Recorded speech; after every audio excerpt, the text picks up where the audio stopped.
আগের ছোঁয়া সিরিয়ালের আজকের পর্বে দেখা যায় সুদীপা যখন চৌধুরী বাড়িতে ঢোকে তখন বড়মা তাকে অপমান করে বাইরে বেরিয়ে যেতে বলে তুমি আমার ছেলের মৃত্যুর জন্য দায়ী। তোমার মতন অপয়া মেয়ে বাড়িতে বউ হয়ে এসছে বলে আজকে আমি আমার অভ্রকে হারিয়েছি। অভ্র আবার ছেলে, আর আমি এই পরিবারের কাউকে হারাতে চাই না। তখন সুদীপার শাশুড়ি বলে যে এরকম বলো না বড়দি, ওর কি দোষ আছে? তখন বড়মাও বলে যে আমার ভাগ্যের দোষ, সুদীপার কোনো দোষ নেই, এত বড় দোষারোপ করবেন না মা।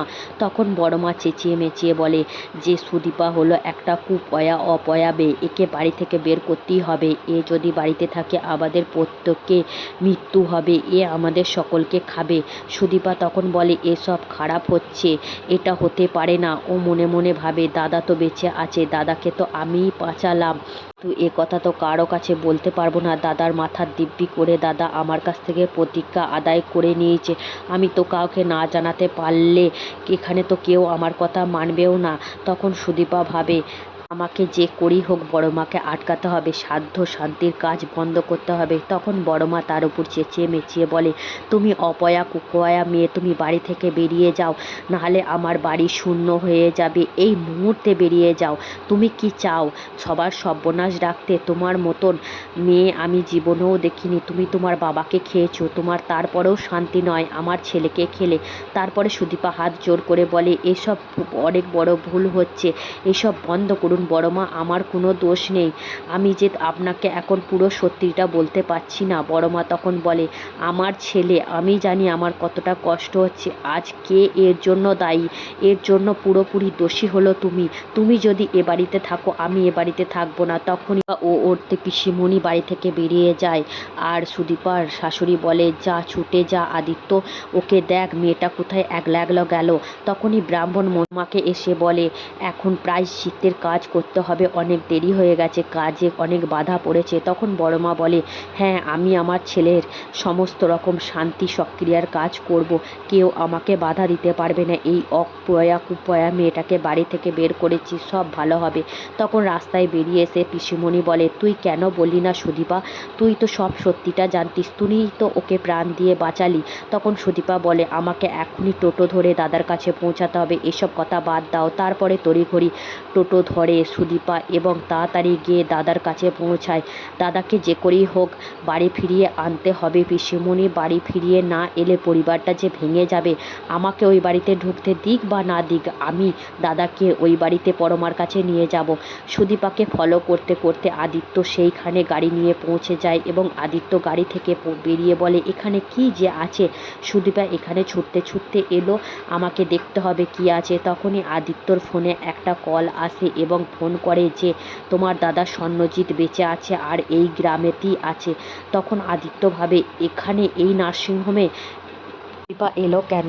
তখনই অভ্রজিৎ বলে বোন, তুই এখানে হন্ততন্ত হয়ে এই বিধ্বস্ত অবস্থায় এলি কাঁদতে কাঁদতে, তোর কি হয়েছে? তখন সুদীপার পিসুমণি বলে ওর শ্বশুর বাড়ি থেকে ওকে তাড়িয়ে দিয়েছে, ওর বাড়িতে কোনো জায়গা হবে না।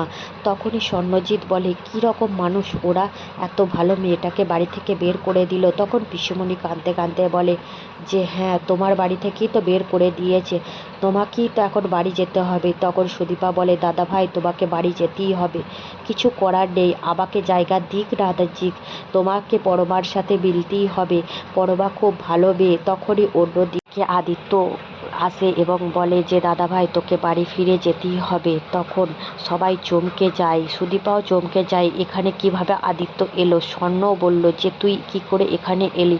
তখন আদিত্য বলে যে আমি সুদীপাকে ফলো করতে করতে এসছি।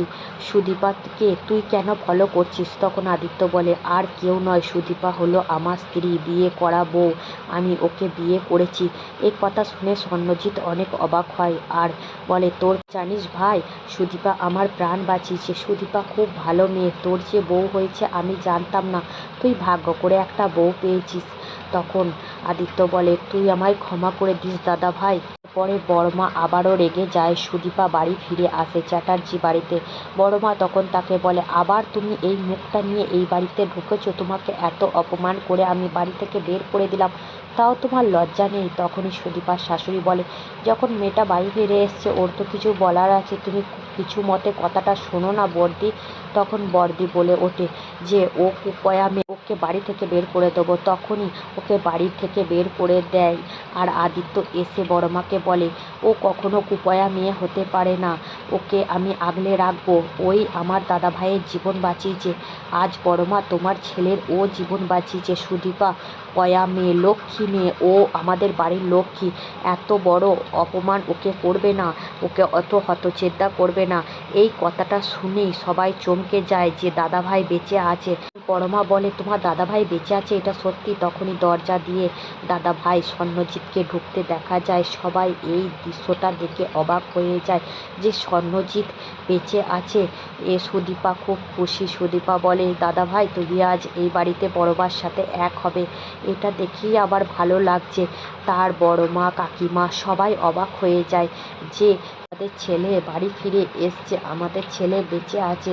বড়মা তখন অত্যন্ত অবাক হয়ে যায়। তাদের বৌদি ভাই বোন সবাই বিশ্বাস করতে পারে না, দাদাভাই তুই বেঁচে আছিস, তুই বেঁচে আছিস, এটা দেখে আমাদের খুব ভালো লাগে। বড়মা কাঁদতে কাঁদতে নিজের মনের কাছেই বলে যে আমি চেয়েছিলাম তুমি বেঁচে থাকো, তোমার এত বড় ক্ষতি আমি কোনোদিনও চাইনি।